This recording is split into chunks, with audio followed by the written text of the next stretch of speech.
Morning students, आज मैं Shri Kheteshwar English academy की यूट्यूब क्लास में क्लास 7 के स्टूडेंट्स का साइंस सब्जेक्ट के लिए स्वागत करती हूँ। बच्चों, क्लास 7 के स्टूडेंट्स, देखो बच्चों, हमने कल सेकेंड चैप्टर शुरू किया था। आपको पता है सेकेंड चैप्टर का नाम था न्यूट्रिशन इन एनिमल्स। हमने डिफरेंट एनिमल्स के अंदर न्यूट्रिशन को पढ़ा था, लेकिन अब हम आज के टॉपिक में हम हमारे अंदर ह्यूमन के अंदर डाइजेशन कैसे होता है, न्यूट्रिशन कैसे होता है, उसको हम डिटेल से पढ़ेंगे। तो आज का हमारा टॉपिक है डाइजेशन इन ह्यूमंस। ठीक है, देखो बच्चों, बुक का पेज नंबर 21 निकालिए। Digestion in human is extra cellular. ठीक है, इसमें बहुत सारे सेल्स यूज होती है और सेल के बाहर होता है। ठीक है, टेक्स प्लेस यानी कि एक्स्ट्रा सेलुलर यानी कि सेल के बाहर होता है डाइजेशन। ठीक है, takes place outside the cell in an enclosed structure. लेकिन सेल के बाहर जब ये डाइजेशन होता है वो एक क्लोज्ड बंद स्ट्रक्चर के अंदर होता है। ठीक है, मैं अभी समझाऊंगी कैसे होता है।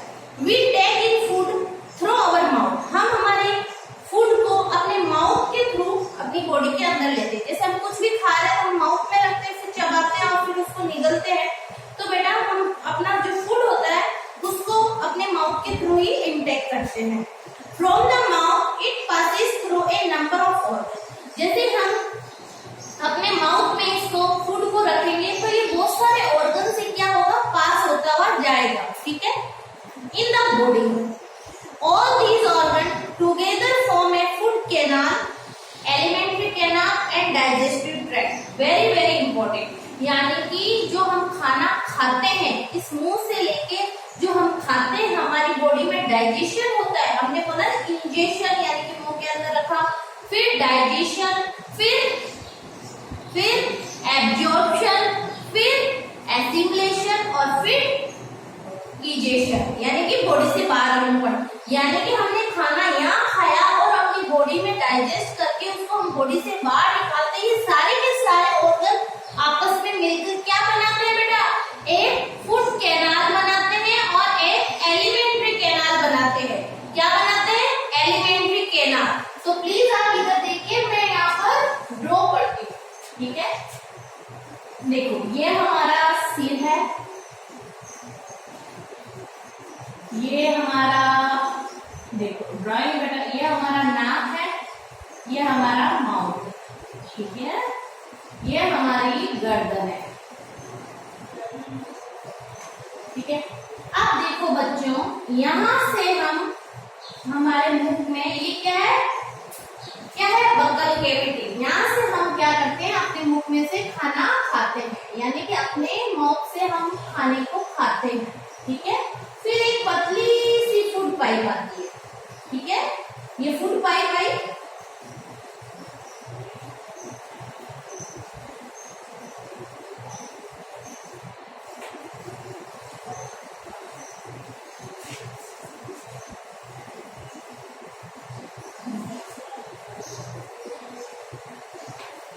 ठीक है। फिर बेटा यहाँ पर आपको पता है ना हमारा डायफ्राम होता है, पता है आपको क्या होता है हमारा डायफ्राम, जिससे हम इनहेलेशन और एक्सहेलेशन करते हैं।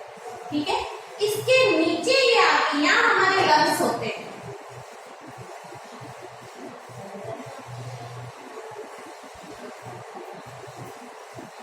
ये हमारी बाकी की बॉडी, यहाँ से हमारे हाथ अलग हो गए। ठीक है, देखो बच्चों मेरी ड्राइंग थोड़ी ऐसी है। ठीक है, अब बेटा ये क्या आ गया, अपना डायफ्राम आ गया। इस डायफ्राम के नीचे हमारा सारा का सारा डाइजेस्टिव सिस्टम होता है, जिसको हम एलिमेंट्री कैनाल बोलते हैं। यहाँ पर क्या होता है बेटा, एक बड़ा सा ऐसे जेल लाइक स्ट्रक्चर का क्या होता है, एक स्ट्रक्चर होती है जिसको हम क्या बोलते हैं, स्टमक। ठीक है, ये स्टमक है हमारा, क्या है, स्टमक। फिर ये ऐसे होके ऐसे, ये हमारी है लार्ज इंटेस्टाइन। अभी मैं बताऊंगी ना लार्ज इंटेस्टाइन का क्या काम होता है, अपेंडिक्स का क्या काम होता है। ये हो गया हमारा एनस, जहां से हम जो जो डाइजेस्ट नहीं होते उसको हम बॉडी से बाहर रिमूव करते हैं ना, वो वाला हिस्सा, उसको एनस बोलते हैं। ठीक है, अब देखो यहाँ पर क्या होता है, ऐसे करके एक बहुत बड़ी सी स्ट्रक्चर होती है जो हमारी बॉडी की सबसे बड़ी ग्लैंड होती है, जिसका नाम होता है लीवर, और यहाँ पर हमारा होता है गॉल ब्लैडर।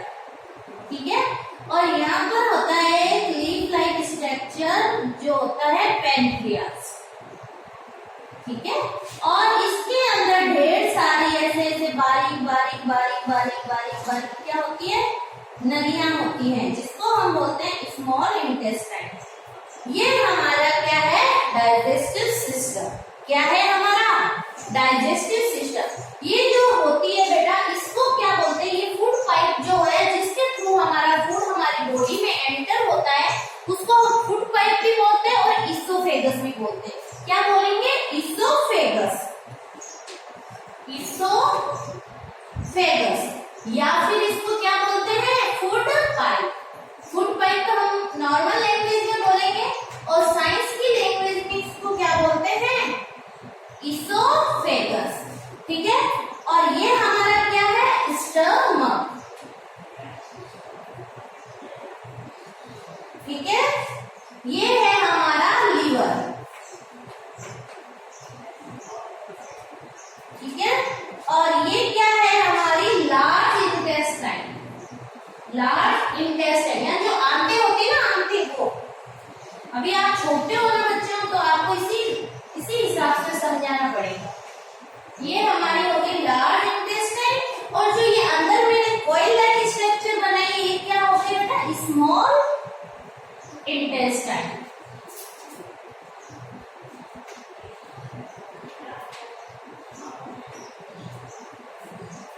ठीक है, और ये क्या हो गया, एनस, जिससे हम सुबह सुबह उठ के बॉडी का वे होल, जिससे हम सुबह सुबह उठ के जो अनडाइजेस्टेड फूड होते हैं हम बॉडी से बाहर रिमूव करते हैं, वो होल क्या है, ये है, इसको क्या बोलते हैं, हम एनस बोलते हैं। ठीक है बच्चों, आया समझ में, क्या अभी नहीं आया, एक बार आप इसको देखो ध्यान से, और नोट डाउन करना चाहते हो तो कर लो।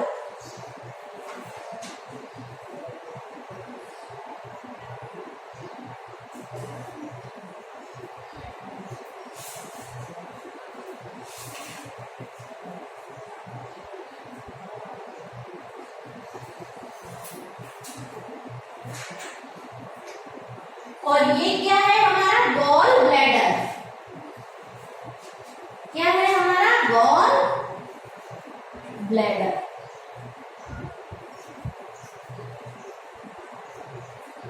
और ये हमारा जो लीफ लाइक स्ट्रक्चर बनाई थी, वो क्या है, पैनक्रियास। क्या है बच्चों, पैनक्रियास। पैनक्रियास क्या है, पैनक्रियास। ठीक है, समझ में आया बच्चों। देखो बच्चों, और ये है हमारा माउथ।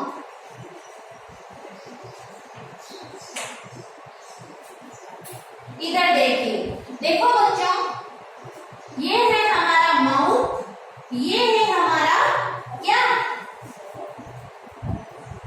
देखो हम खाना खाते हैं मुख में, फिर हमारे गले में से नीचे खिसकता है, और ये जो लंबा सा पाइप होता है उसको क्या बोलेंगे, फूड पाइप या इसोफेगस।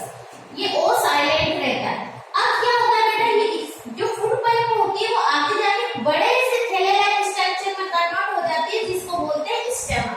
फिर ये आगे स्टमक वापस संकड़ा हो जाता है, और इधर एक लीफ लाइक स्ट्रक्चर दिखती है, उसको बोलते हैं हम, क्या बोलते हैं, पैनक्रियास। और ये वाला पोर्शन है ना, ये स्मॉल इंटेस्टाइन है, इसके पीछे से होके ये यहाँ पर कॉइल हो गया है। ठीक है, ये स्मॉल इंटेस्टाइन है, और ये है हमारी लार्ज इंटेस्टाइन, ये इधर नीचे अपेंडिक्स है। क्या है बच्चों, अपेंडिक्स। कई बार आपने देखा है ना, अपेंडिक्स का ऑपरेशन करवाते हैं, वो अपेंडिक्स है, और ये हमारा एनस। ठीक है, अब देखो हम आगे चलो बच्चों, देखो, हाँ देखो, अब बेटा ये मुंह माउथ से लेके एनस तक ये सारा पोर्शन क्या कहलाता है? Alimentary canal. क्या कहलाता है? माउथ से लेके एनस तक का पोर्शन क्या कहलाता है? Alimentary canal. ठीक है, अब देखो इधर देखिए, the alimentary canal is a long and coiled tube. Alimentary canal क्या होती है? बहुत ही लंबी होती है, कॉइल्ड होती है, जैसे कभी ऐसे में बदल गई, कभी वापस मोटे में, कभी पतले में, तो ये लॉन्ग और कॉइल्ड है। ठीक है, हाँ। Its main parts are the mouth,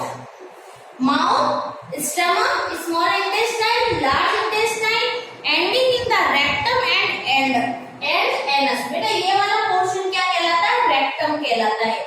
Let us first study the different parts of the human digestive system and know the changes takes place in the nature and composition of food when it passes through different parts of the human digestive tract। अब देखो ये कहना चाहता है कि ये हमारा सारे बॉडी का क्या है? डाइजेस्टिव सिस्टम का डायग्राम है और इस डायग्राम के अकॉर्डिंग हमको इसको पढ़ना है। ठीक है, अब सबसे पहले हम हमारे खाने को कहाँ रखते हैं? हमारे मुंह में। तो डाइजेशन इन द माउथ, इसको हम सबसे पहले देखेंगे। पेज नंबर 21 निकालिए बच्चों।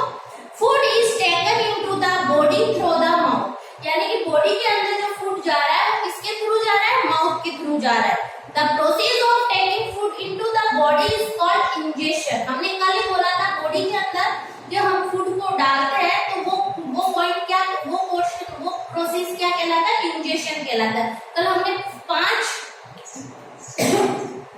फूड डाइजेशन के तौर पे हमने फूड को इंटेक करने में 5 स्टेप बताए थे ना। पहला स्टेप क्या था? इंजेशन। इंजेशन का मतलब फूड को अपनी बॉडी के अंदर लेना। ठीक है, digestion being inside your mouth when you chew the food. और जैसे हम खाने को मुंह के अंदर रखते हैं और उसको च्यूइंग करने लगते, चबाने लगते, तो डाइजेशन वहीं शुरू हो जाता है। Think about your favourite food. अपने फेवरेट फूड के बारे में सोचिए। Does your mouth water? The water in your mouth is a digestive juice called saliva. It is secreted by the 3 pairs of salivary glands in your mouth। देखो बच्चों, हम कई बार है ना अपने फेवरेट जो चीज होती है खाने की उसको देखते हैं तो हमारे मुंह में पानी आ जाता है ना कि अरे मेरे तो लार टपकने लगी है, मुंह में पानी आ गया। जो मुंह में पानी आता है उसको क्या बोलते हैं बेटा? सलाइवा बोलते हैं। क्या बोलते हैं? सलाइवा। और ये जो सलाइवा होता है वो हमारे मुंह में 3 pairs of salivary glands होती है। हमारे मुंह में 3 जोड़ी क्या होती है बेटा? salivary glands होती है और salivary glands से ही सलाइवा सीक्रेट होता है। ठीक है, आगे बढ़ो, पेज नंबर 22। देखो, chewing breaks down the food into small pieces, mixes it with saliva. This process is called mastication। देखो, हम क्या करते हैं? खाने को अपने मुंह में रखते हैं और उसको च्यूइंग करते हैं, चबाते हैं और छोटे छोटे टुकड़ों में तोड़ते हैं। और जो हमारे मुंह में जो सलाइवा होती है वो उस खाने में मिक्स होती जाती है। और सलाइवा को मिक्स करना क्या कहलाता है? मास्टिकेशन कहलाता है। Teeth are located in our jaw in the mouth cavity. अब जो हमारा जो मुंह होता है हम उसको खोलते तो अंदर एक कैविटी दिखती है, उसको माउथ कैविटी बोलते हैं या बक्कल कैविटी बोलते हैं। और इसमें हमारे 2 जॉ होते हैं, ऊपर एक तो अपर एक लोअर। जो ऊपर का जबड़ा होता है वो नीचे का जबड़ा। आपने देखा होगा हमारे मुंह में क्या क्या होता है? टंग होती है, दांत होते हैं और दांत भी अलग अलग टाइप के होते हैं। टीथ देखो, they are fixed to the gums. जो टीथ होते हैं वो हमारे गम्स यानी मसूड़ों में फिक्स होते हैं। Teeth help people to speak clearly and gives shape to the face. जो टीथ होते हैं वो इंसान को एक तो बोलते वक्त एकदम क्लियर आवाज निकालते हैं और दूसरा अपने मुंह को एक अच्छा शेप देते हैं। आपने देखा होगा जो बूढ़े आदमी होते हैं उनके मुंह में से दांत गिर जाते हैं तो उनका मुंह अजीब सा लगता है। ये वाले जो मसल्स अपने ये जो लिप्स वगैरह होते हैं वो उनके अंदर घुस जाते हैं और बोलते हैं ना तब एक अजीब सी आवाज निकलती, क्लियर आवाज नहीं होती है। ठीक है, their main function is chewing of food. जो टीथ होते हैं उनका मेन फंक्शन क्या होता है? च्यूइंग ऑफ फूड होता है। Humans have 2 sets of teeth during their lifetime, primary teeth and permanent teeth। जो humans being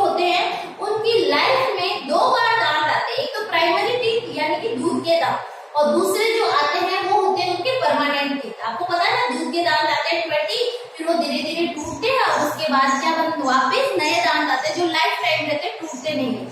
primary teeth are also called milk और बेबी टीथ, यानी कि जो प्राइमरी टीथ होते हैं उनको हम क्या बोलते हैं, मिल्क और बेबी टीथ बोलते हैं। These are 20 in नंबर, और इनकी संख्या कितनी होती है बेटा, 20। मैंने आपको बताया ना, जो प्राइमरी टीथ होते हैं उनको मिल्क टीथ या बेबी टीथ बोलते हैं, उनके नंबर कितने होते हैं, नंबर्स में 20 होते हैं। These teeth fall off at the age between 6 to 8 years and new set of teeth grow which are called permanent teeth। और ये जो दूध के दांत होते हैं वो 6 से लेके 8 इयर्स में, यानी 6 से 8 साल की उम्र में टूटने लगते हैं और नए परमानेंट दांत आने लगते हैं। परमानेंट टीथ में लास्ट थ्रू आउट लाइफ और fall of during old age. Man has 32 teeth in adult which bite, tear and reduce the food into smaller particles। देखो बेटा, जो परमानेंट टीथ होते हैं उन एक एडल्ट में परमानेंट टीथ की संख्या होती है 32।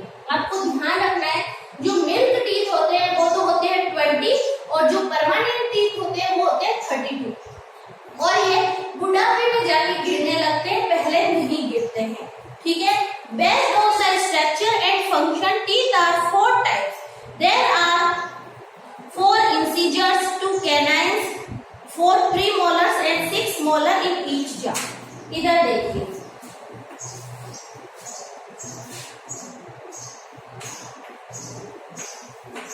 incisors, ठीक है, incisors।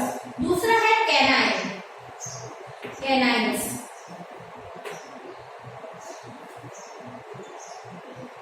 थर्ड है प्रीमोलर, प्रीमोलर्स, और फोर्थ है ओनली मोलर्स, मोलर्स। देखो बच्चों, जो मुंह में जो दांत होते हैं, परमानेंट टीथ की बात करें और मिल्क टीथ की भी बात करें, जो हमारे मुंह में दांत होते हैं, आपने देखा होगा कि सारे दांतों की स्ट्रक्चर एक जैसी होती है? जी नहीं, सारे दांत एक जैसे नहीं होते। यानी कि हमारे जो आगे के कुछ दांत है वो चौड़े होते हैं, साइडों के कुछ दांत तीखे होते हैं, पीछे के दांत और मोटे होते हैं जिसको हम डाढ़ वगैरह बोलते हैं। तो ये सारे दांतों की स्ट्रक्चर क्या होती है? अलग अलग होती है। और स्ट्रक्चर के बेसिस पे हमने दांतों को 4 कैटेगरी में बांटा है।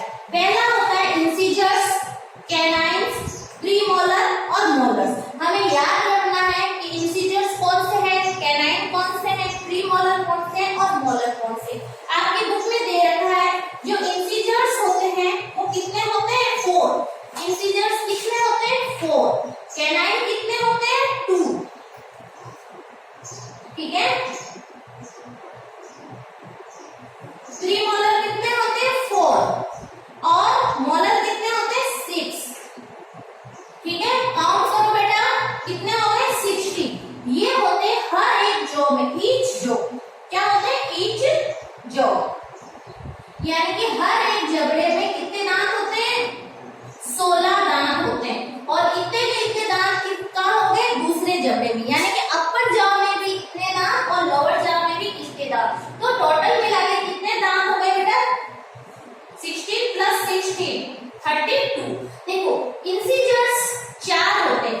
अब आप ध्यान से देखिए बच्चों, ई करेक्ट, और जो आगे के 4, जैसे ई, ये आगे के जो 4 दांत है बड़े बड़े, 2 तो बड़े और 2 इसके साइड के, ये क्या कहलाते हैं? इंसिजर्स कहलाते हैं। फिर ये साइड के 2 तीखे दांत होते हैं ना, एक इधर और एक इधर, ये क्या कहलाते हैं? कैनाइन्स कहलाते हैं। फिर पीछे जो दाढ़ें होती है जो छोटी होती है वो क्या कहलाती है? प्रीमोलर कहलाती है, यानी 2 इधर और 2 इधर, यानी कैनाइन, ये तीखे वाले दांत है ना, इनके पास वाले क्या हो गए? प्रीमोलर। और पीछे के जो 3 दांत है, 3 इधर के और 3 इधर के, वो क्या हो गए? मोलर्स। समझ में आया? अब अपन डिटेल से पढ़ रहे हैं। एक बार आप इसको नोट डाउन कर लीजिए और फिर हम अपन आगे बढ़ते हैं।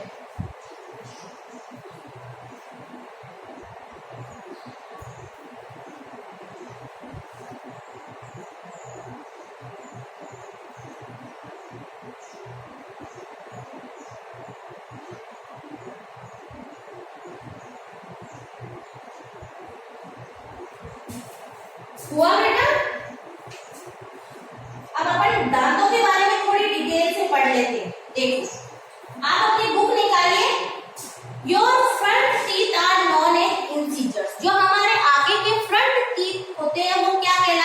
इंसीजर्स, और ये इनकी नंबर ऑफ इंसीजर्स कितने होते हैं? 4। बेटा याद रखना पड़ेगा, नहीं तो आप काउंट कर सकते हैं 1 2 3 4। देखो, your front teeth are known as incisors, these are scissor shaped and are used for biting and cutting। बेटा जो इंसीजर्स होते हैं वो आगे के फ्रंट के 4 दांत होते हैं और इनका काम होता है खाने को पकड़ना, उसको काटना, कटिंग करना और बाइटिंग करना, है ना, काटना उसको। अपन जैसे छोटा बच्चा होता है ना, काटता है ना, तो सबसे पहले इन्हीं दांतों से काटता है। अपन रोटी है तो भी जैसे हम कुछ खा रहे हैं उसको भी हम इसी से तोड़ते हैं, तो इसका काम क्या होता है? बाइटिंग और कटिंग।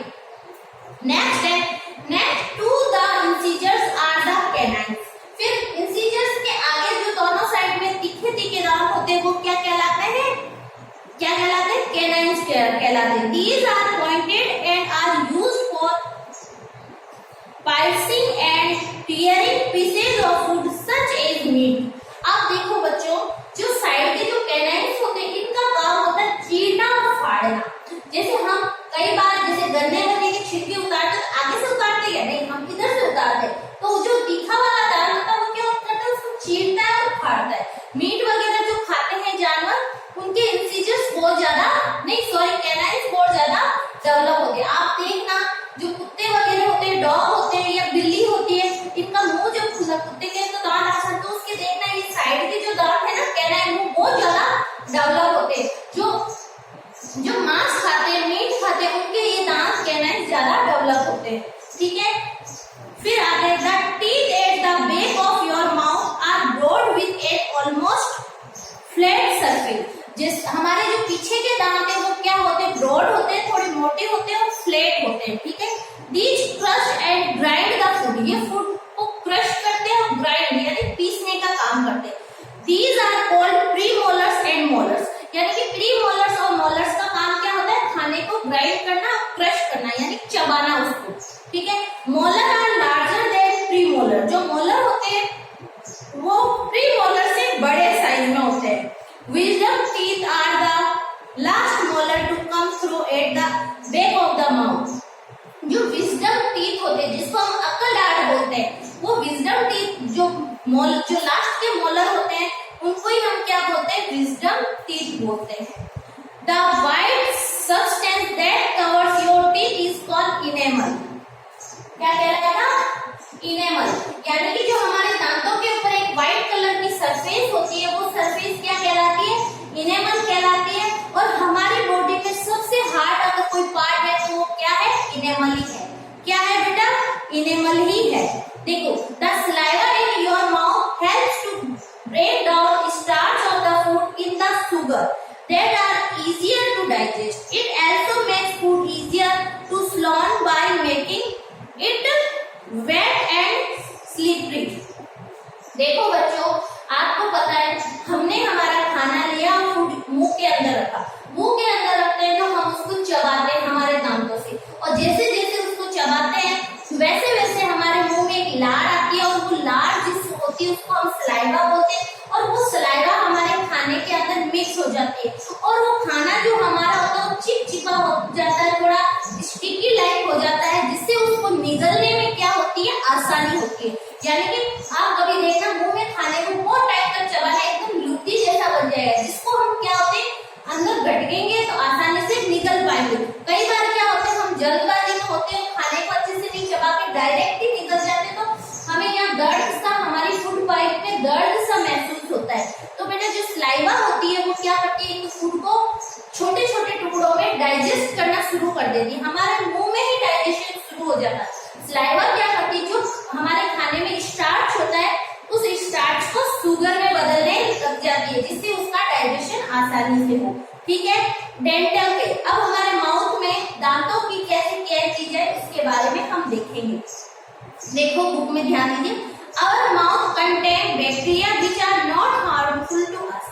हमारे मुंह में बहुत सारे बैक्टीरिया होते हैं, लेकिन ये बैक्टीरिया हमारे लिए हार्मफुल नहीं होते। बेटा बैक्टीरिया क्या होते हैं? कुछ बैक्टीरिया अच्छे भी होते हैं और कुछ बैक्टीरिया खराब होते हैं, लेकिन जो हमारे मुंह में जो बैक्टीरिया होते हैं वो सारे के सारे बैक्टीरिया कैसे होते हैं? अच्छे बैक्टीरिया होते हैं। ठीक है, Our mouth contain bacteria which are not harmful to us. However, if we do not clean our teeth and mouth after meals, then many harmful bacteria begin to live and grow on the food particles and forms a sticky film on teeth called plaque. देखो कई बार क्या होता है, हम खाना खाते हैं और खाना खाने के बाद क्या होता है, हम ब्रश नहीं करते हैं तो वो खाने से वो बैक्टीरिया रिएक्शन करते हैं और एक पीले कलर की लेयर लाइक स्ट्रक्चर बना देती है हमारे दांतों पर, जिसको हम क्या बोलेंगे, जिसको हम बोलेंगे प्लग बोलेंगे। क्या बोलेंगे? प्लग। ठीक है। This lead to production of certain acids and slowly damage the teeth leading to cavity. और फिर ये प्लग क्या करता है, एसिड रिलीज करता है और इस एसिड से हमारे दांत धीरे धीरे खराब होने लगते हैं और हमारे दांतों में होल होने लगते हैं, जिसको हम बोलते हैं कैविटी। हमारे दांतों में क्या होने लग जाती है? Cavity. When plug is not removed, it is accumulated on the gum. अगर प्लग को and teeth and harden into a lime-like substance called tartar. अगर हम टीथ को अच्छे से क्लियर नहीं करते, प्लग को अच्छे से क्लियर नहीं करते हैं तो ये हमारे गम्स तक पहुंच जाता है और एक हार्डर सब्सटेंस बनाता है जिसका नाम क्या होता है? Tartar. This leads to a disease called pyorrhea. और एक डिजीज हो जाती है जिसको हम बोलते हैं pyorrhoea. People suffering from pyorrhea have shiny and bright red swollen gums which tend to bleed blood easily. अब क्या होता है बेटा, वो जो हमारे गम्स होते हैं वो गम्स हमारे कमजोर होने लगते हैं और उनमें से ब्लीडिंग यानी कि खून आने लगता है, ब्रश करते हैं तो ब्लड आने लगता है और इसी को हम कौन सी डिजीज बोलते हैं? पायरिया बोलते हैं। The following points should be taken care of to prevent tooth decay and for maintain dental hygiene. ये कुछ पॉइंट्स हैं जो हमें स्टेप्स हैं जो हमें हमारे टूथ डिके यानी कि जो दांत होते हैं उनको खराब होने से बचाने के लिए हमें यूज करने होंगे, जो कि हम कल की क्लास में पढ़ेंगे। आज का पढ़ाया हुआ आपको समझ में आया? Very good. और आप प्लीज इसको एक बार वापस से पढ़ना, फिर हम इसके नेक्स्ट आगे वाला कल पढ़ेंगे। Thank you class, thank you students.